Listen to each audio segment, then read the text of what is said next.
আবার একটা জিনিস দেখুন, আমি ইনকাম করব, ইনকাম খরচ করব, আমার যে অবশিষ্ট টাকা থাকবে সেই টাকা যদি অনেক পরিমাণ হয়, সেই টাকা এক বছর যদি অলস পড়ে থাকে, সেই অলস থেকে আমি 2.5% জাকাত দেব। আমি কেন আমার ইনকামের সাথে সাথে কোনো কিছু না হওয়া সত্ত্বেও আমার ইনকামের সাথে সাথে 25 থেকে 30% আমি ইনকাম ট্যাক্স দেবো? তারপর যে 70% বেঁচে যাবে, সেই 70% থেকে কেন আমি কিছু কিনতে গেলে 5% থেকে শুরু করে 300% পর্যন্ত 300% পর্যন্ত আমি ভ্যাট দিব?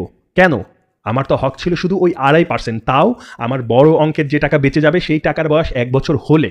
এই যে আমি এত পরিমাণ ভ্যাট দিব, ট্যাক্স দিব, ভ্যাটটা মানে কিছু কিছু পণ্যে 300 পরিমাণ, মানে আপনি যে পণ্যটা কিনছেন তার 3 গুণ বেশি আপনি ভ্যাট দেন। আমাদের দেশে গাড়ির দাম এত বেশি কেন? আমাদের দেশে পণ্যের, এই যে পণ্যের উপরে, কত পণ্যের উপরে যে কত ভ্যাট দিই, একটু যদি আপনার চেক করেন। এগুলো তো আমার দেওয়ার কথা ছিল না, আমার শুধু 2.5% জাকাত দেওয়ার কথা ছিল। এই জিনিসটা আমার উপর চাপিয়ে দেওয়া হচ্ছে কেন? কে এই জিনিসটা থেকে আমাকে মুক্তি দিতে পারতো?